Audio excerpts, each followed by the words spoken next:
நான் நடித்து கார் வாங்கணும், பங்களா வாங்கணும், ஆடி கார் வாங்கணும், ஆவணி கார் வாங்கணும், அதெல்லாம் எனக்கு நோக்கம் அல்ல. எனக்கே கண் கலகு. 12 வருஷத்துக்கு அப்புறமும் என் ரசிகர்கள் இன்னைக்கு எனக்கு பிறகானா கிரேட். என்னுடைய படங்கள் வந்தால் இதெல்லாம் இருக்காது, இதை எதிர்பார்த்து வர்றதை நான் ஏமாற்றக்கூடாது. நான் ரொம்ப நன்றி கடன்பட்டிருக்கேன். ஒரு வார்த்தை வெல்லும், ஒரு வார்த்தை கொல்லும். சாமானியன் திரைப்படம்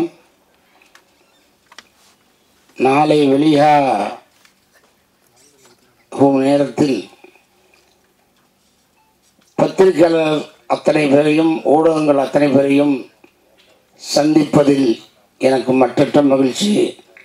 அந்த ஒரு அரிய வாய்ப்பினை எனக்கு வழங்கிய மதிப்பிற்குரிய தயாரிப்பாளர் வி. மதியழகன் அவர்களுக்கும், இணை தயாரிப்பாளர் பாலா அண்ட் சதீஷ் அவர்களுக்கும், கதையாசிரியர் கார்த்திக் குமார் அவர்களுக்கும், அதற்குரிய டைரக்டர் ராஜேஷ் அவர்களுக்கும், அன்பு தம்பி லியோ சிவா அவர்களுக்கும், அனைவருக்கும் நான் நன்றியை தெரிவித்துக் கொள்கின்றேன். இந்த பத்திரிகையாளர் சங்கத்தின் சந்திப்பை பிரமாதமாக ஏற்பாடு செய்து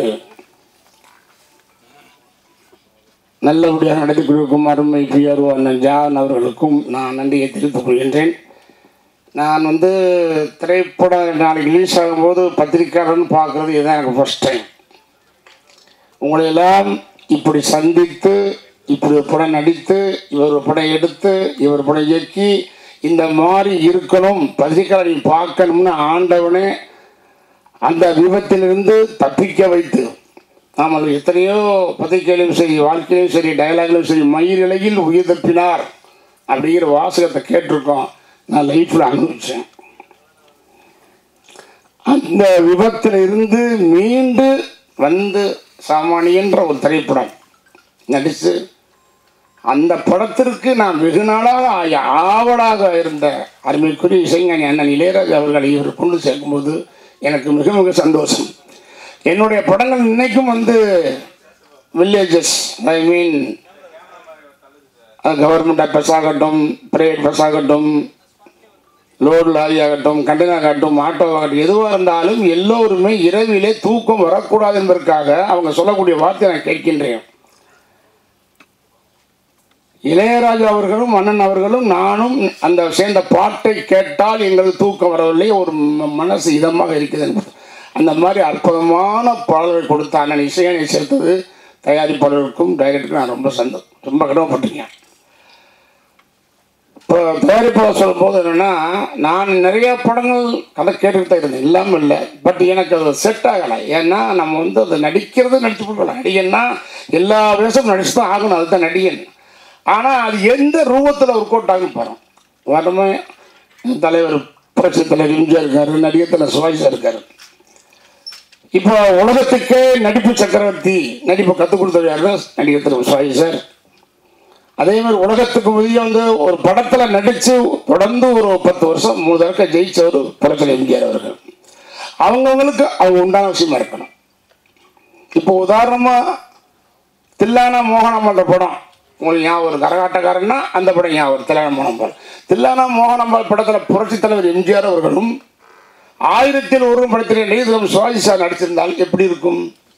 மேட்சாக ஒரு தடவை டிஸ்ட்ரிபியூட்டராக சொன்னாங்களாம் தலைவர் எம்ஜிஆர்கிட்ட, என்ன தலைவரை நீங்கள் இப்படி நடிச்சுக்கிட்டு இருக்கீங்க, நல்லா சிவாஜி சார் ரொம்ப நல்ல கெப்பாசிட்டி நடிங்க அப்படின்னா சொன்னோன்னா தலைவர் யோசிச்சிருக்காரு எம்ஜிஆர், அப்படியா ட்ரை பண்ணுவோம்.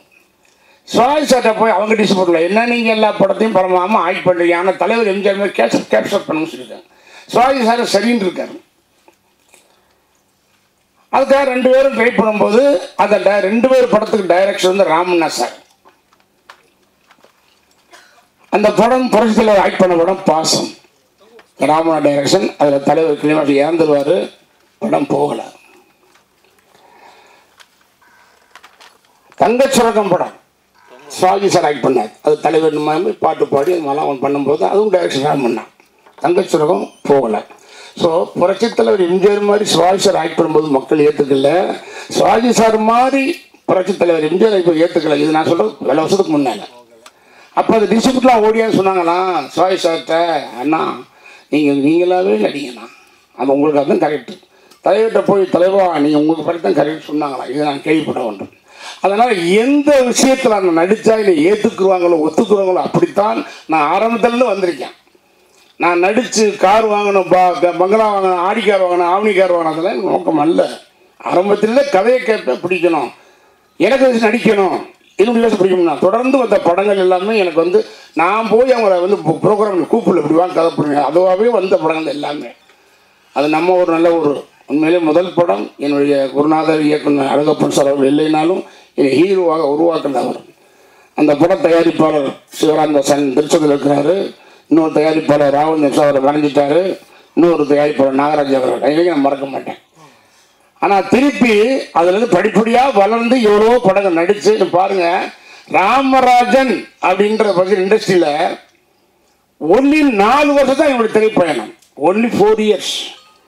86 நவம்பர் 28 படம் நம்ம ஊர் ரிலீஸு, 87, 88, 89, 90 ஒன்லி 4 வருஷமே பீக்கில் இருந்த ராமராஜன் இன்னைக்கு வரைக்கும் மக்கள் மனசில் நினச்சிருக்காங்கன்னா அதுக்கு அருமைக்குரிய அண்ணன் இசைஞானியோடைய அமைத்த பாட்டு வந்து தான் இன்று மக்கள் மத்தியில் ஓடிக்கொண்டிருக்கிறார். என்னை ஞாபகப்படுத்திக்கிட்டு இருக்கு. கிராமத்து மக்களையும் சாதாரண ஏழை எளிய மக்களையும் சராசரி மக்களையும் அன்புக்குரிய வியாபார பெருமகள் மக்களையும் உழைக்கும் வர்க்கத்தையும் போய் அந்த வரிகள் போய் டச் பண்ணி இன்னைக்கு ராமராஜன் பேசுகிறாங்க. எத்தனையோ கதையை கேட்டாலும் இந்த படம் வந்து கதை வந்து சொல்ல வந்தாங்க. ராஜேஷ் அவர்களும் மதி சார் அவர்களும் பாலா சதீஷ் கார்த்தி வந்தாங்க. நான் நிறையா படம் கேட்பேன். இவங்க வரும்போது சரி எல்லாரும் சொல்லுவாங்க, ஒருத்தர் வந்தார் நீ இன்ட்ரோவில் என்ட்ரி ஆகிங்க அப்படின்னு. அப்போயும் மனசுக்குள்ள ஓகே முடிஞ்சு வச்சு நீ வர முடியாது அவ்வளோதான். ஏன்னா இன்றைக்கி மன்றங்கள் வந்து நீங்கள் பார்த்தீங்கன்னா உள்ளே இல்லை வேலை செய்யலாம், நீங்கள் வேணால் டெஸ்ட் பண்ணி பாருங்கள் எப்படின்னு கேளுங்க. அவ்வளவு ஒரு இன்னும் ஆச்சரியமான விஷயம் எனக்கே கண் கலகு. 12 வருஷத்துக்கு அப்புறமும் என் ரசிகர்கள் இன்னைக்கு எனக்கு பிறகானா கிரேட் கிரேட். அந்த ரசிகர்கள் ஒத்துக்கிறோம். அதனால அந்த முதல்ல அந்த கதையுடைய அமைப்பை பார்ப்பேன். என்னடா அது ஏதாவது நடிச்ச வச்சுக்கோங்க, நடிக்கலாம் காசை வாங்கி போட்டு. ஏதாவது ஒரு தாய் வந்து ஐயோ என் பிள்ளை இப்படி போய் நடிச்சிருச்சு, இதுக்கு வீட்டிலே இருந்துக்கலாம் அந்த பையன் அப்படின்னு கூடாது. பரவாயில்ல பையன் நடித்தா நல்லா நடிச்சிருக்கான் பையனா, என்னுடைய படங்கள் வந்தால் இதெல்லாம் இருக்காது, இதை எதிர்பார்த்து வர்றோன்னு நான் ஏமாற்றக்கூடாது. எத்தனையோ கதையை பண்ணாலும் அவங்க வந்து கதை சொல்லும்போது நான் உன்னிப்பாக கவனித்தேன். இதை நான் பண்ணலாம் போது முதல்ல ஒரு 5 நிமிஷம் கேட்டோடனே முடிவு பண்ணிட்டேன். ஓகே ஒரு மாதிரி போகுது அப்படின்னாலும் நம்முடைய கேரக்டர் தன்மையும் கட்டக்கூடாது, அதே மாதிரி நம்ம பழசு டைப்பாக போயிடக்கூடாது. இந்த ஜென்ரேஷன் மட்டும் இல்லை, போன ஜென்ரேஷன் இல்லை, நாளைக்கு ஜென்ரேஷன் மாறிடுச்சுன்னு சொல்கிறத தவிர ரேஷன் கடை இன்னைக்கு கூட்டம் அப்படி தான் இருக்குது. அதனால் எந்த ஜென்ரேஷன் இப்போ அந்த மாதிரி டைரக்ட் பண்ணியிருக்காரு, தயாரிப்படுத்துக்காரு. கதை எப்படி கதை சொல்லி முடிச்சோன்னா நான் இன்ட்ரோல் வந்து சொன்னாங்க. நான் கதை முடிஞ்சிச்சேன்னு கேட்டேன். இல்லை சார் இதுதான் இன்ட்ரோல்னாங்க.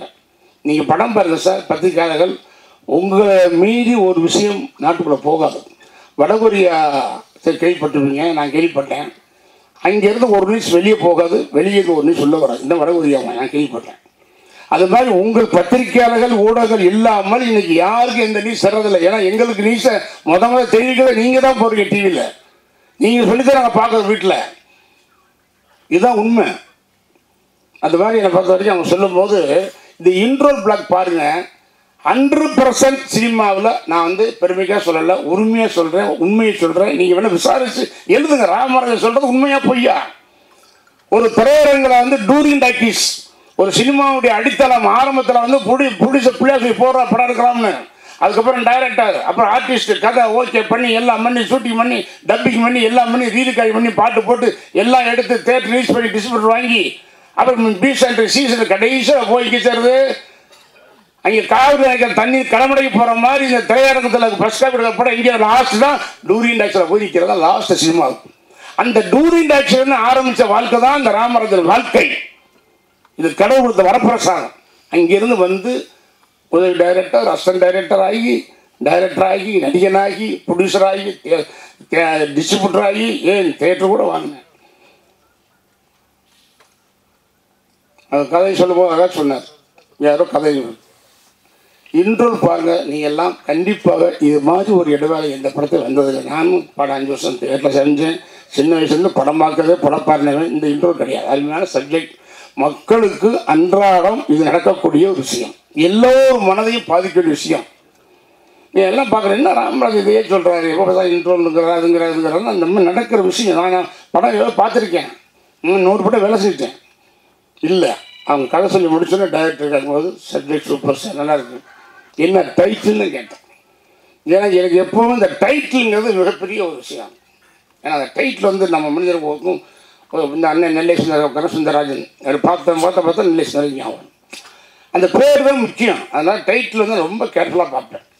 அப்போ வந்து வேறு ஒரு டைட்டில் சொன்னாங்க, இல்லை சார் சரியாக வராது, அது நான் வந்து அப்புறம் சாமானியன்னு சொன்னாங்க.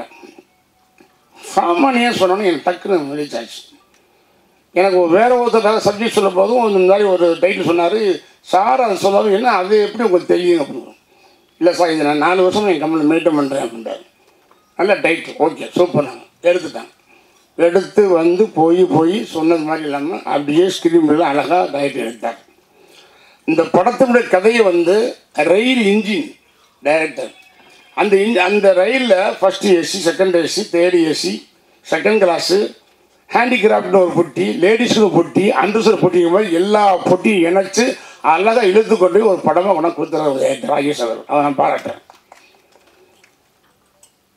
ஒவ்வொரு கேரக்டர், சின்ன சின்ன கேரக்டர்ஸ் கூட ரொம்ப நான் ரொம்ப ஒரு என்ன தெரியாமல் வந்தது. கதை சொல்லி முடிச்சோன்னு நான் உங்களுக்கு கை கொடுத்தேன் டைரக்டருக்கும் கதாசிரியருக்கும். ஏன் கை கொடுத்தேன்னா, அந்த சொன்ன உடனே நான் கை கொடுத்தது சூப்பர் கதை இன்ட்ரோல் வரைக்கும் நான் சந்தோஷமாக கை கொடுத்த கேளுங்க, ரொம்ப தேங்க்ஸ் சார். இந்த படத்தில் எனக்கு ஜோடி இல்லை. ஏன் தெரியுமா, இது காலகட்டம், இப்போ வேண்டாம் அதல்ல. ஜோடியில் ஆடி பாடுறது போது நான் கேட்கவும் இல்லை, அவங்க போட அருமையான மேட்டர், ரொம்ப தேங்க்ஸு, ஜோடி இல்லை. ஆனால் எனக்கு ஜோடி கொடுத்துருக்கீங்க. லெஃப்டில் ராதாரவன், லெஃப்டில் பாஸ்கர்னு போதும், நம்மளுக்கு தாங்கி போகிற தூணை இருப்பாங்கன்னு நினச்சி கரெக்டாக அதை டைட்டில் ஹேண்டில் பண்ணி கொண்டு விட்டார். ஆனால் எனக்கு ஒரு சின்ன ஒரு குறைபாடு மனசில் இருந்தது, போகுது ஓகே அப்படின்னு. என்ன மனசில் ஓடிக்கிட்டு இருக்குன்னா, அது அண்ணன் ராஜான்னு இருந்தாலும் இளையராஜன் இருந்தாலும் ரொம்ப நாளாக எனக்கு போக முடியல. ஏன்னா பட்ஜெட்டு அப்படியே போக முடியல. ஆனால் ஒரு ஸ்டேஜில் டைரக்டர் பிடிச்சி சொல்லி இளையராஜன் இப்போ இருக்கும், ஐயோ சார் இப்படா கேட்பீங்க சார், ரொம்ப வருஷம் ஆச்சு சார் அண்ணன் படம் 2000 பண்ணது சார், 20 வருஷத்துக்கு உடனே கூட்டிட்டு ஓன ராஜான்ட்டேன். ஆனால் அந்த படத்தில் வந்து பாட்டு இல்லை, அதனால தான் நான் அவங்கள ப்ரெஸ் பண்ணல. ஒரு சீக்வன்ஸே இருக்கும், பட் அதை அண்ணன்ட்ட கேட்டேன்னா அண்ணன் அழகாக சொன்னார், ராஜா அண்ணன் ஏய் நீயும் நானும் சேர்ந்தா ஆடியன்ஸ் பாட்டு எதிர்பார்ப்பான், நீ பாட்டே இல்லாமல் படம் கொண்டாந்துருக்கீங்க. இல்லைண்ணே யாருமே வரலண்ணே, இவங்க தான் வந்தாங்க, பண்ணி கொடுத்துருக்கேண்ணே, பண்ணி கொடுத்துருக்கேன். அழகாக ஒரு பாட்டை போட்டார் சார். நம்ப மாட்டீங்க, இன்னைக்கு உலக அளவில் ஒரு இசை விஞ்ஞானி 1007 படங்கள் நினைக்கிறேன், இன்னைக்கு இல்லை எந்த ஜென்ரேஷனுக்கு போதோட பாட்டு போட்டவர் அவர் வந்து சார் பேசி முடிச்சோன்னு டைரக்டர் சொல்கிறாரு, நான் 10% முடிச்சு வந்தாச்சு. திடீர் எந்த விதமான கமிட்மெண்ட்ஸுக்கு பண்ணலாம், எதுவும் பண்ணல சார். ராஜன் சொன்ன வார்த்தை மேனேஜர் ஸ்ரீராம் சார் பேசுகிறாரு என்கிட்ட, அண்ணே உங்கள் ரீலில் எடுத்து உடனே அனுப்புங்க, ரீல் கடி அண்ணே ஸ்டார்ட் பண்ணாங்க. நல்ல கடி பிடிச்சிருக்காரு. என்ன சார் ராஜன் சொன்ன வார்த்தை இன்றைக்கி வந்து எங்கேயும் பார்க்க முடியாது. நான் பார்த்துருக்கேன், பிஸியான கரகாட்டக்காரன் பாடுக்காரன் அவர் அண்ணன் பார்த்துருக்கேன். அவர் பாருங்க என்ன ஒரு உணர்வு அன்பு இருந்தால் அந்த மண் வாசலுடைய ராமராஜன் படம் மேனேஜர் பேசுகிறாரு, மேனேஜர் சொல்கிறாரு நீங்கள் உடனே ரீல் அனுப்புங்க, ரீல் கடி ஸ்டார்ட் பண்ணுறா சார். எந்த கமிட்மெண்ட்டும் இல்லை, ரீல் கடி ஆரம்பிச்சார். அட்வான்ஸ் வாங்கலாம், அதான் சொல்கிறேன், இதுவுமே வாங்கலாம், அட்வான்ஸ் வாங்கலாம், ஒன்றுமே பேசலை சார். Reel அனுப்புன்ட்டார் sir. போட்டுட்டு அவர் தூங்கும்போது அப்புறம் நான் போகும்போது ஒரு நாள் என் உள்ள வான்னு கூப்பிட்டு போய் பாரு அப்படின்னாரு. அந்த இடத்துக்கு போகும்போது ஒரு மியூசிக் போட்டிருப்பாரு. ஏன்னா கரகாட்டக்காரனுக்கு போடுறப்ப மியூசிக்காது இங்கிலீஷ் போடுற மாதிரி இருக்குன்னு சொன்னேன் அவர்கிட்ட. நான் இங்கே வான்னு பாட்டை காமிச்சார். ஸோ எதுக்கு நான் சொல்கிறேன்னா சார், உணர்வுபூர்வமாக படங்கள், வசனங்கள், ஃபைட்டுகள் இதுக்கெல்லாம் ரீப்ளேஸ்மெண்ட் கிடையாது. ஆனால் திரைப்படத்தில் வந்து ஒன்ஸ் மோர் கேட்குறதும் ரிப்பிட்டேஷன் ஆடியன்ஸும் வருவது சாங்குக்கு மட்டும்தான் வரும். அந்த அருமையான பாடலை கொடுத்த ராஜா அவர்கள் அழகாக பண்ணி வைக்கிறார். அவரே ஒரு சுச்சுவேஷன் உருவாக்கி அந்த இடத்துல ஒரு பாட்டை வைக்க சொல்லி கிளைமாஸ் அருமையான சிவர், அவர் அருமையான பாடகர், அவர் மலையாள மியூசிக்கார், சூப்பராக படிக்கிறார். அண்ணன் டிஎம்எஸ் அவர் மாதிரி சேஜிதாஸ் மாதிரி அழகாக படிக்குது. ஒரு நல்ல படம். உண்மையிலே எனக்கு என்ன ஒரு நல்ல படத்தை நடிச்ச பரவாயில்ல. எனக்கு வந்து ஒரு உணர்வை வந்து எனக்கு தனி எல்லாரும் எழுதிங்க சார், அவங்களுக்கு ரொம்ப நன்றி கடன்பட்டிருக்கேன். ஒரு வார்த்தை வெல்லும், ஒரு வார்த்தை கொல்லும். திருப்பி நீங்கள் கதாநாயகனை தான் நடிப்பாராம், ஹீரோவை தான் ஆக்ட் பண்ணுவாராம், ஹீரோவை தான் ஆக்ட் பண்ணுவாங்க சொல்லி அவங்க ஹீரோவை தான் வந்து புக் பண்ணாங்க. இல்லைன்னா வேறு கறி போட்டிருப்பாங்க. ஒருத்தர் என்ன சொல்கிறான், பாயில் வர்ற மீதில் போயிடுற, ஓகே அப்புறம் கிளைமாக்ஸ் என்ட்ரி ஆகிறீங்க, அப்புறம் இன்ட்ரோ என்ட்ரி ஆகி இப்படிலாம் வருது. நான் கணக்கு பார்க்கணும்னா நம்ம ரசிகர் தான் சொல்லுவான். அவங்க அப்போ நீங்கள் சும்மா இருக்கலாமே, ஏன் போய் நடிச்சதில்ல? அதான் சொல்லி உரிமையோட ஏதோ கேரக்டர்லாம் பண்ணாத, ஹீரோவை ஆக்ட் பண்ணணும் உரிமையோடு சொல்கிறேன். என் தம்பி மாதிரி இந்த படத்தில் ஜோடி இல்லையாமே, ஜோடி தான் ஆக்ட் பண்ணுறேன்னு கேட்கலாம். இல்லை தம்பி அடுத்த படத்தில் போய் சொல்லி கதை புரியும். ஸோ அந்த மாதிரி எனக்கு ஒரு என்ன சொல்கிறேன்னு தெரியல. ஒரு அற்புதமான படத்தில் நடித்த பெருமை எனக்கு சந்தோஷம். பரவாயில்ல, 45 50 படம் நடிச்சிடும் பார்த்தேன். ஏன்னா வந்துட்டு எல்லாம் இங்கே நெருக்கி வந்துருச்சுல, ஒரு அமைஞ்சது அதுவா அமைஞ்சதை கெடுத்துட வேண்டாம். ஒரு குடம் பாலில் ஒரு துளி விஷம் விட்டாலும் ஒரு குடம் பாலும் கெட்டு போகணும்னு சொல்ல மாதிரி நல்லா ஓகே சார் நடிச்சிட்டேன். மார்ச் 20 2020 மார்ச் 26 அமாவாசை அன்னைக்கு அட்வான்ஸ் பண்ண கொடுக்கணும்னு சொன்னாங்க சார். பாருங்க, இங்கே என் படம் 44 படம் நிற்கிது, 144 நினைக்கிறேன். 2020 மார்ச் மாதம் 20ஆம் தேதி இந்தியாவுக்கும் ஊரடங்கு கொரோனா 144. எனக்கு திக்குன்னு என்னடா அது இப்படி படம் 3 வருஷம் வெளியே வர முடியல. ஸோ இப்படி இருக்க முடியாது. நான் சாதாரண மனுஷன்னா நம்ம நடந்து போகலாம், அவங்கள போகலாம் அப்படின்னு. அப்படியே வாக்கிங் பண்ண கூட பாரு எப்படி இந்த ராமராஜ் இப்படி ஆகிட்டு. ஸோ அதை ஊரில் அப்படியே கிடந்தாங்க. ஆனால் அந்த 45 50 நினைச்சேன். 50 கூட அடிச்சா அது ஓகே, சினிமாவில் ஒரு ரெக்கார்டு இருக்கு. ஆனால் ஒரு 50 கூட சோழ வரத்தனை செய்ய சார். ஒரு மனசுக்கு ஆசை வரக்கூடாதா? பேராசைப்படக்கூடாது. படத்தை பாருங்க, ஆசைப்படலாம். ஆசைப்பட்டேன், ஆக்சிடென்ட் ஆயிடுச்சு. ஆடி தள்ளிவிடி மாதிரி அங்கே குறைச்சிட்டேன். வேணாம் 50 வேண்டாம், 40 போதும். கரெக்டாக 40 நிமிஷம் அழகாக கொண்டாந்து மதியதான் சார் வரும், பாலா சதீஷ் ஒரு இணைஞ்சு அற்புதமானது ஒரு கதை. என்ன டைரக்டர் சார் தம்பி சிவா அவர்கள் உண்மையே ரொம்ப அந்த கேரக்டர் தன்மையாக பண்ணியிருக்காரு. கூட நடித்த நக்ஷா அவர்கள், சூரிய வெங்கட், தீபாக்கா எல்லாம் இதெல்லாம் நடிச்சிருக்காங்க. நக்ஷா சார் தான் அருமையாக பண்ணியிருக்காங்க. அது மாதிரி இன்னொரு வழி எனக்கு இந்த படத்தில் ரொம்ப ஒரு முக்கியமான கட்டம் பண்ணது ராதாரி MS கூட நடிச்சு மிகப்பெரிய எனக்கு ஒரு தூண் மாதிரி. ஏன்னா ரவிஜன் நான் ஆக்ட் பண்ணும்போது அசண்டாக இருந்தது பழக்கம். ரவிஜன் MS நான் அசண்டாக்கும் போது அவரோட குரூப் வைஸ் தரும்போது பழக்கம். 2 பேருக்கும் அறிஞ்ச முகங்கள். ஆனால் வரும்போது பயணம் ஈஸியாக இருந்தது. ஆனால் இந்த படத்தை என்ன ஒரு இதுனா கரெக்டாக KS ரவிக்குமார் டைரக்டர் ஒரு மேட்டை சொல்லும்போது சார் போட்டுருவோம் அப்படின்னு. ஆனால் இந்த கேரக்டர் வேண்டாம், அது கொஞ்சம் கம்மியாக இருக்கும், பெரிய கேரக்டர் போட்டு சொல்லி KS ரவிக்குமார் உள்ளே வந்தார். அது ஒரு அன்புக்கு என்னுடைய அழைப்பு கட்டுப்பட்டு இந்த படத்தில் நடிக்க ஒத்துக்கிட்ட டைரக்டர் KS ரவிக்குமாருக்கு நான் ரொம்ப நன்றி சொல்ல கடமைப்பட்டிருக்கேன். ஏன்னா KS ரவிக்குமார் கடைசியாக என்கிட்ட ஒரு 14 days அசோசியேட்டை மட்டும் ஒர்க் பண்ணாது 10 minutes. அதை இன்னும் நின்று வச்சு நிற்கல. ஆனால் அதுக்கப்புறம் அவர் போய் படம் பண்ணி மிகப்பெரிய ஒரு டைரக்டர் ஆகிட்டார். எனக்கு சந்தோஷம், பரவாயில்ல. அந்த மாதிரி நன்றி விசுவாசம் எல்லாமே அது ரவிக்குமார் மறக்க முடியாது. அது மாதிரி டெக்னீஷியன் கேமராமேன் ஃபைட் மாஸ்டர் எல்லாருமே ரொம்ப அருமையாக பண்ணாங்க. ஒன்றும் இல்லை. ஏன்னா பத்திரிகையாளர்கள்லாம் உண்மையிலே ஓப்பனாக சொல்கிறேன், அது சில எதுவுமே நிறைய உரைகள் இருக்கும், இல்லாமல் இருக்காது, எதுவும் பண்ண முடியாது. மேலும் இருக்கும், மேடு இருக்கும், பள்ளம் இருக்கும், துன்பம் இருக்கும், இன்பம் இருக்கும், கஷ்டம் இருக்கும், நஷ்டம் இருக்கும், குற்றங்களை இருக்கும், குறைகளை நீக்கி நிறைகளை எழுதி தயவு செய்து ஒரு உயிர் பிழைத்து வந்த ஒரு மனிதனை மீண்டும் மக்களிடம் நல்லபடியாக கொண்டு போய் சேர்க்கும் என்று இருக்கக்கூடிய பத்திரிகையாளர்கள் மத்தியிலும் ஊடக மத்தியிலும் உன் கால்களை ஒவ்வொரு காலத்தோடு கேட்கிறேன். படத்தை நல்லபடியாக மக்களிடம் சேர்ந்தான் உள்ளதை சொல்லுவீங்க. எனக்கு பத்திரிகை போய் சொல்லாது, தான் இழக்கும். ஆனால் மக்கள்கிட்ட போய் சேர்க்கிறது எந்த விஷயமாக அரசியலாகட்டும், சினிமாவாகட்டும், குடும்பமாகட்டும், ஆபீஸ் ஆகட்டும், எதுவாக இருந்தாலும் மக்களும் சேர்க்கிறது ஊடகங்களும் பத்திரிகையாளன் தான். அதனால் இந்த அருமையான படத்தை பார்த்து நல்லபடியாக விமர்சனத்தை எழுதி எனக்கு ஒரு வாழ்க்கையும் அவர் ஆகிய அவர்களுக்கும் எல்லாருக்குமே ஒரு மறுவாழ்வு கொடுக்க வேண்டும் என்று உங்கள் பணியும் போட்டு கேட்டுக்கொண்டு நன்றி கூறுகிறேன். வணக்கம். ரொம்ப நன்றி சார். 2 ஆண்டுகள் ராத்திரி பகலாக உழைச்சி 36 ஆர்டிஸ்ட் காம்போல கொண்டு வந்து வேர்வை சிந்தி படத்தில் ஒர்க் பண்ண 100 டெக்னீஷியனுக்குமே தெரியும், வெளியில் கேளுங்க. அப்படி காப்பி ரெடி பண்ணி இன்னைக்கு கொண்டு வந்து இந்த இடத்துல சேர்த்துருக்கோம். திடீர்னு கடைசி நேரத்தில் கதை என்னது, நான் இப்போ இந்த ஹீரோட்ட சொன்னேன், அந்த ஹீரோட்ட சொன்னேன், நிறைய பேர் சொல்லிட்டு தான் இப்போ நிறைய வீடியோஸ் பார்த்துருப்பீங்க நீங்கள். அவங்கெல்லாம் டைரக்டர் ஆகும்போது அந்த லட்சணம் தெரியும் சார், அந்த வழி என்னன்னு தெரியும். எனக்கு இது 4th ஃபிலிம். தம்பிக்கோட்டை தகடு தகடு மறைந்திருந்த பார்க்க மர்மம் என்ன, இது சாமானியன் என்னோட 4வது படம். ஸோ என்னன்னா நான் DFT படித்தேன், கோல்டு மெடல் ஸ்டூடெண்ட். என்னோட எல்லா படத்துக்கும் ஸ்கிரிப்ட் நான் தான், ஓகேங்களா. அதனால அவ்வளோ ஹார்ட் ஒர்க் பண்ணும்போது எவனோ ஒருத்த உரிமை கொண்டாடும் போது கர்மா இருக்கு, காலம் பதில் சொல்லும். அவங்க நடிகர் சிவகுமார் சார் சொல்ற மாதிரி ஒருத்தர் வாழும்போது தெரியும்பாங்க நல்லவன் யாரு கெட்டவன் யாருன்னு. அதனால எதுக்கும் எக்ஸ்பிளனேஷன் தேவையில்லை, படம் பேசும் சார். வாழ்த்துக்கள் அனைவருக்கும். பார்த்துட்டு சொல்லுங்க, ஏதாவது கேள்விகள் இருந்தால் சொல்லுங்க சார், தன்மையோட பதில் சொல்றோம் ப்ளீஸ். சொல்ல மாதிரி அதாவது என்னன்னா டைரக்டர், கதாசிரியர், ப்ரொடியூசர் கதை சொன்னது ஓகே. பட் ஒன் திங் என்னன்னா இன்னைக்கு கதை வேற ஒருத்தரும் சொல்லி பேசுறேன். நான் ஓப்பனாக சொல்றேன், என்கிட்ட சொன்ன கதை அதுதான். ஆனால் கேரக்டர்ஸ் எல்லாம் நான் மாற்றிட்டேன். உண்மையா சார்? இவங்க ரூட்டில் போனாங்க, அந்த ரூட்டு வேணாம். பிகாஸ் நான் எக்ஸ்-MP பார்லிமெண்ட்டில் வந்தவன். மக்களுக்கு நல்ல கருத்தை சொன்னாதான் எம்பி உட்காந்து கிடையாதுன்னு சொல்லி அந்த மேட்டர் வேணா செல்ஃபிஷ் ஆகிடும் சொல்லி அந்த கண்டென்ட் இவங்க சொன்ன கண்டென்ட் ரூட்டை மாற்றி போனது சொல்லி நானும் சால்வ் பண்ணாங்க. சால்வ் பண்ண ஓகே. இன்னொன்று, கடனால பிரச்சனைனா டெய்லியும் பேப்பர் பார்க்குறோமே, பேங்க் டார்ச்சரில் வந்து இந்த மாதிரி பண்ண பார்க்குறோம்ல, அது கதை சொல்ல முடியுமா? ஏன் இன்னைக்கு நான் நடனா நாட்டு தேட்டு 3 தேட்டு வாங்கினேன்.